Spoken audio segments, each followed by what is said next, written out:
coming with another interview in our section Rock Mania Around the World. Today, we are going to talk to Nolan Lewis from the band Kryptos from India. Nolan, it's a pleasure for me to be talking to you. Welcome to Rock Mania. Thank you so much for having me. It's an absolute pleasure to talk to you also. And hello to everyone in Brazil. Yeah. Nolan, Kryptos reaching 25 years of life. How did it all start, the beginning of the band? We started the band in 1998. Uh, so me and the bass player, we went to the same university together, and we used to listen to the same music. Not many people in our university listen to rock music, but a few of us, we listen to the same music: Black Sabbath, Led Zeppelin, Judas Priest. And two of us got together. We are like, let's start a band, and we put out an ad in a local music magazine looking for a drummer, and we found a guy after 6 months, and then we decided to write some songs together. And back then we were playing a lot of covers. A lot of Indian bands were just playing covers back then. So you'd have like small shows in pubs or whatever, and everyone was just playing the same covers over and over again. So you'll hear like "Smoke on the Water" 100 times in one night or something like that.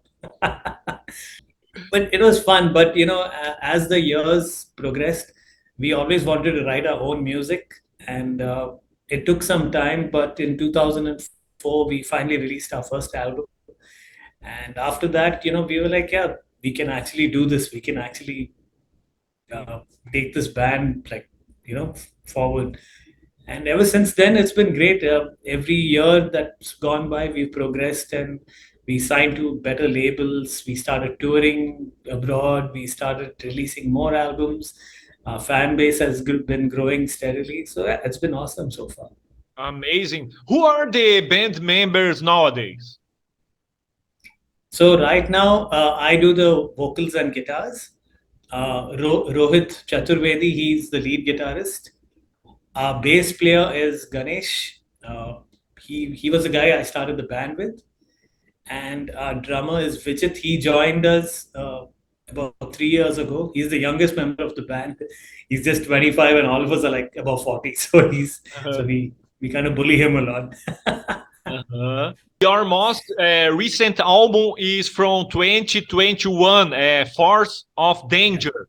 Tell us about this right. work. So that album actually was recorded during COVID, the second wave of COVID, and India was in lockdown because of severe infections, and everything was really bad. And everyone was crazy at home because you're stuck, you can't do anything. And uh, but then the government eased some restrictions, and we had like about a few months where people could move freely about again. So we decided, now is a good time to record the album. Uh-huh. And we did it quickly. I think we did it a bit too quickly, which is something we regret a bit. We could have spent more time on it, but yeah, we did the best we could in that space, that time we had, because we had to submit an album to our label during that year. But uh, yeah, I mean, for the conditions that we had to record it in, and way things were going, at that time, I think it turned out pretty well. And I think some of our songs on that album are some of our best songs. It's like there's some really fast stuff, and there's like very catchy, riffy, anthemic type songs, which is what we always wanted to write also. So yeah, we are pretty happy, and we are pretty happy with the way the album cover came out and how it looks and everything, the whole package. So yeah, it turned out pretty all right. Before Force of Danger, you have five more official albums. Is it? Talk Right, to us right. about That's right. those old other works. So our first album was released in 2004. That was called Spiral Ascent. That was completely self-funded. We back then in India, there were no good studios. We had very bad equipment to record. It was very difficult, and we had very little money to spend. and somehow we recorded it in some guy's home studio. It was really bad, and we had to put the drums in a bathroom and record them and things like that. So it was pretty funny, but it turned out all right. The good thing is uh, that album helped us gain some recognition outside India, because we started trading it with a lot of other bands and labels and things like that. I remember in 2005, somebody from Argentina contacted us asking if he could buy like 20 of the 20 albums, 20 CDs. And we were like, wow, somebody from South America is contacting us. That's amazing. And Amazing. yeah, we sent it over. Yeah, he was really happy. He had a distro in Argentina. I forgot the name, but he sold out all 20 CDs. He asked for 20 more. We sent some more, and he's like, a lot of people are liking the album in Argentina. We're like, wow, super cool. Uh-huh. Yeah, then the same thing happened in 2007, 2008. We released our second album, and we signed to an American label called Old School Metal Records. Uh, they were a small upcoming label, and they took a chance on us. They were really nice with us. They actually gave us our first big break, because they actually started distributing our album to a lot of different countries and things like that. And a lot of people from other places started writing to us saying they like our music and things like that. That was really cool, to hear from people from everywhere. And then we got our big break in 2012. AFM Records from Germany, they were interested in signing us. So they signed us to a 5 album deal. And we were like, awesome, this is super cool. And that was the turning point for us, actually, because we signed, the label is fairly big in Europe, so the distribution was great. The album, we released Coils of Apollyon under them. That was our third album. It spread all over the world. It got good reviews everywhere. And yeah, since then we released Burn Up the Night in 2015 and Afterburner in 2018, and under the same label. And both those albums did really well, sold really well, and a lot of people still listen to those albums, and they write to us every day, and they're like, they know the songs when we play them on tour and stuff. So it's amazing. And then of course we released our latest album in 2021, which is Force of Danger. In 2013, Kryptos became the first Indian metal band to play at the legendary Wacken Open Air. How was that experience, Nolan? Oh, that was crazy, because ever since we were kids, we used to dream about, not just playing at these festivals, but, just getting to attend these festivals, because we don't have big festivals in India, and we don't get a chance to watch many metal bands or things like that. So we used to always look at magazines and things like that and see all these festival pictures, and we were like, wow, I wish we were there one day. And then one fine day, we are playing at these festivals. It was crazy, it's insane. You're growing up, you're a teenager, and you see all these things in the magazines and stuff, and you're like, wow. And then 15 years later, you're actually standing there on stage in front of all these people, and it was amazing. All of us were like, we were all pitching ourselves, like, wow, it's like a dream. Uh-huh. And it was awesome.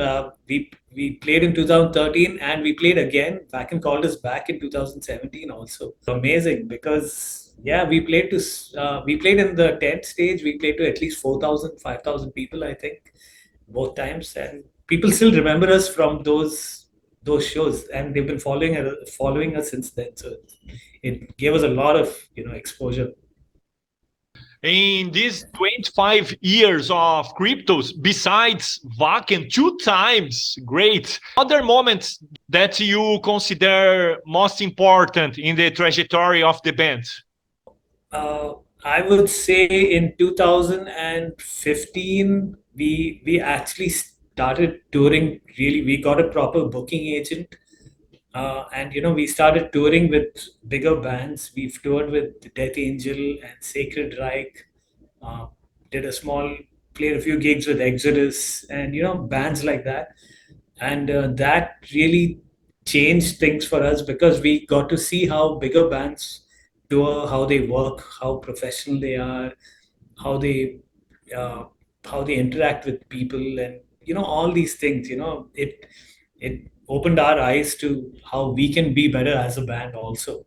And it was really cool because all these bands, these bigger bands we toured with, were really nice people, and they were helping us out and always cool with us. And we were like, wow, this is exactly how we imagined things to be, like bigger bands helping out younger bands like us. And we go on tour and we learn from them and things like that.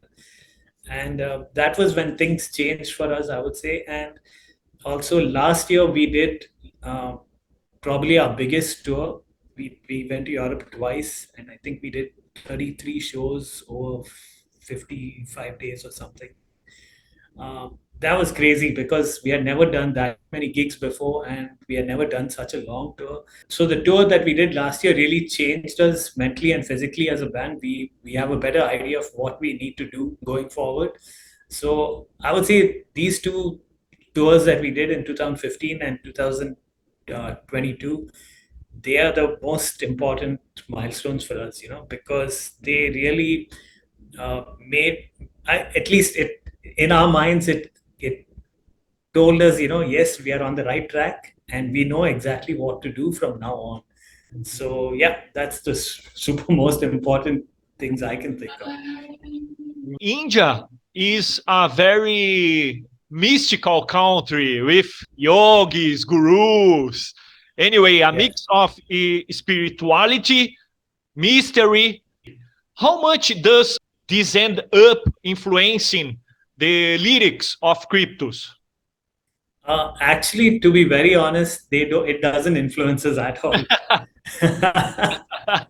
Because we don't actually write about what goes on in our country. Our country is crazy, honestly. I mean, India is absolutely mad. It's complete chaos. So we deal with this chaos every single day, and we use our music to actually get away from this chaos, which is why we don't write about it. It's our music is more like an escape.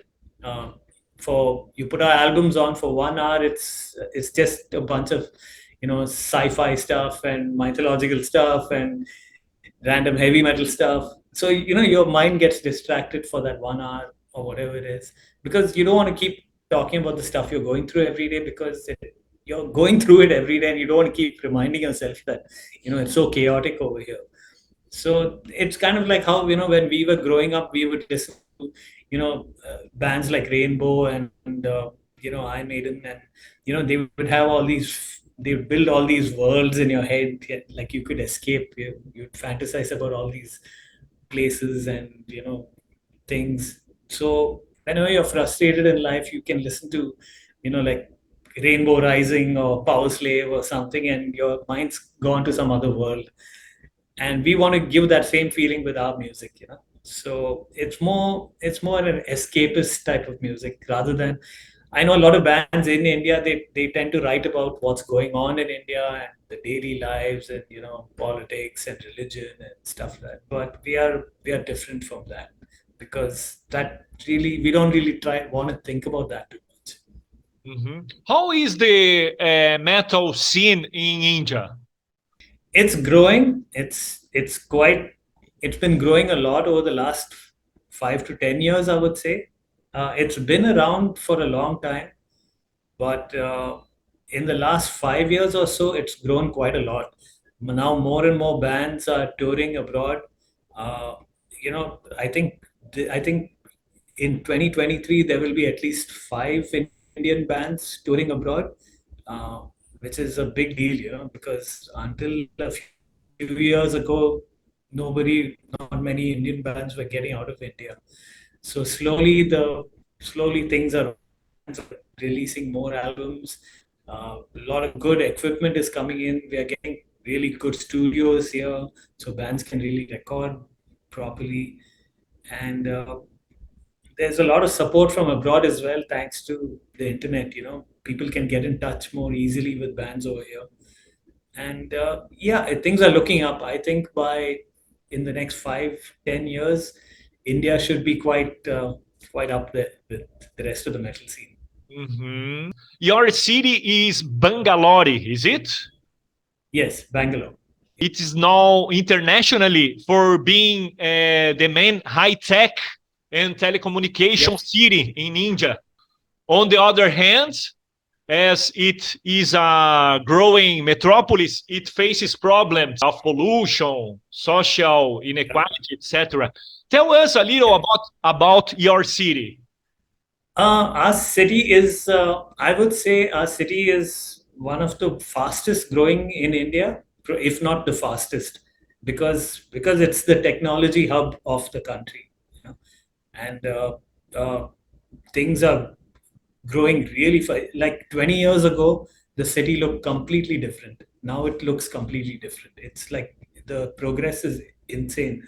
But the problem is because it's progressing so fast, everything is getting really expensive, and the economic inequality between people is like it's too much nowadays. You know, the rich are really rich, the poor are really poor, and because and our city isn't actually that big, but the problem is there are too many people. You know, because there's everyone comes here to get better jobs.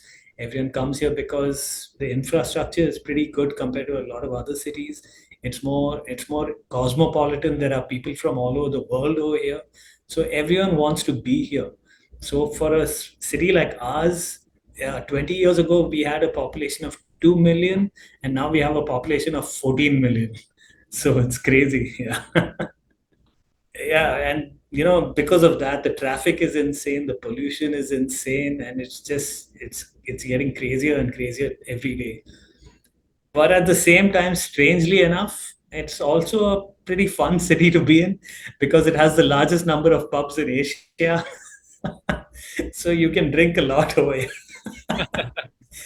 And the good thing is, whenever international bands come to India, they usually come to our city because it's it has the infrastructure for big bands, and good crowds come to gigs and things like that. So yeah, it's cool in some ways. In some ways, it's not so cool. Uh-huh. And Brazil is the same way. Yeah, I can imagine. Yeah, yeah. What bands and artists are you inspired by? Uh, Me personally, my favorite band of all time is Judas Priest. I love Judas Priest. I'm crazy about them. I've been worshipping them since I was a small kid. Judas Priest is the best band ever for me, and of course, Iron Maiden is second. These are the two best for me of all time. And I love a lot of bands, but our band is more influenced by Priest, Maiden, Sabbath, Accept, Merciful Fate, all the good stuff. Uh, Uh-huh. we like all the 80s music, the 70s, 80s music. Uh, and of course, we are also influenced by a lot of the thrash bands like Creator, Corona, Destruction, bands like that. So when you listen to our music, you can actually hear that there is a mix of traditional heavy metal and traditional thrash also. So it's like in the middle of both of those. Yeah. Any Brazilian band that you like? Of course, I mean Sepultura is the most famous, of course. Uh, Uh, but I like the old Sepultura, until maybe Chaos AD. I'm not really a fan of the albums after that, but the old stuff is the best. Then I like a lot of Brazilian bands. Angra, I love Angra. Uh, then Sarcophago, great band. Uh, yeah, Hibria was really good, and yeah, quite a few bands. Shaman's also good. Does Kryptos have fans in India and in other countries too? Yeah, we have a good fan base in India. I mean, since we've been around for so long, people look up to us over here, like, because we are like the granddaddies of Indian metal. So yeah, we have a good fan base here, and we also have, I think, our in Europe is where our real fan base is because they really understand our music, especially Germany, Sweden, Belgium, Austria. These are the places that really get what we're trying to do. And unfortunately, we would love to play South America, Central America, but it's really tough. It's very expensive for us to come there because we get a lot of people writing from, like from Brazil, from Chile and Mexico, and a lot of people keep writing to us and they're like, please come, please tour. And we're like, we want to come so badly, but it's so expensive. But hopefully one day we will. It Yeah. will be possible one day. Yeah. I hope so. I hope so too. Nolan, what do you like to do when you are not involved with music? To be honest, I drink. I drink. It's like. But apart from that, I'm a big football fan. I'm a big Liverpool fan. I've been a Liverpool fan for like maybe 30 years since I was growing up. So I'm crazy about Liverpool. So I never miss a Liverpool game. I'm always watching no matter what time. So yeah, I love all the Brazilian Liverpool players, Fabinho, Firmino, past players, Coutinho from before, and every and yeah, and I read a lot. I love reading. I read a lot of comics. I read a lot of sci-fi and especially science fiction. And yeah, and once in a while, sometimes I play some video games and things like that. Yeah, that's pretty much what I do in my free time. I don't get that much free time, but yeah, because of work. But whatever I can, I do that. And most of the time, it's just spend time with my wife. We watch some movies or just hang out and stuff. Yeah, that's pretty much it. Job is music is the only one, or do you have another job? We all have regular jobs. So right now I'm in office. I work for a cybersecurity firm, so I write content for their website. Uh, and the other guys in the band all have other jobs. They're into marketing or you know public relations or whatever. So because we don't earn that much money from the band, we do it because we love music. So that's why we do it. And whatever we earn from our jobs, we put it into our music so we can do it. Because at least it makes us happy, unlike our jobs. Maybe one day you can leave from the band. I hope so. That's the dream.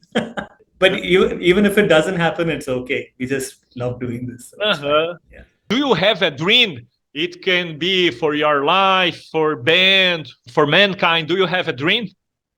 Yeah, I mean, for our band, it would be awesome to just tour as many places as possible, meet as many people as possible. Because to me, it's a great privilege to be playing in a band and being able to play to different people all over the world. We get to connect with so many people, and it's amazing. You build bonds with different people, and you make friends everywhere, and that's what life should be. And in general, for humanity, everyone should just get along. We're all the same. There doesn't need to be division between us. No politics, no religion, no this that. We are all one. Just everyone should just be good to each other. That's it. That's my dream for everything. If everyone's good to each other, we just get along, we have fun. That's it. What are your next steps and of Kryptos? So right now in May and June, we have another European tour coming up. So we'll be going to Europe for about 1 month. We have about 20 shows, I think, so far. So we're playing some festivals in Germany, in Sweden. We're playing in Spain for the first time, which is really exciting for us.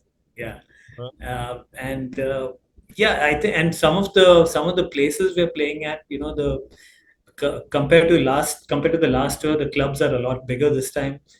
There's more interest also. We have a new booking agent from the Netherlands, which is great for us.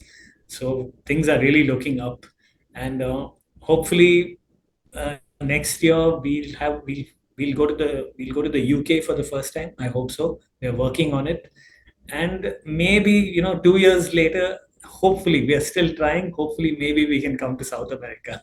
Let's see. Yeah. Great. Nolan, the guys from the band Tabahi from Pakistan were the ones who recommended Kryptos to us. Now Right. it's your turn. Which band and from which country would you recommend to participate in Rock Mania around the world? I would like to recommend my fellow countrymen. It's a band from down south in India. They're called Amorphia.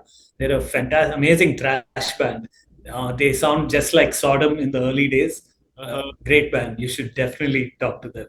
They're touring Japan in September this year, so they are really going up. Yeah, and they're really cool guys also. Very nice guys. Oh, amazing. I like it very much to talk to you. It was a pleasure for me to do this connection, Brazil, India. Thank you so much for your participation, and Rock Mania is always available for you. Thank you very much. It was a pleasure, and I wish you all the best and all the success.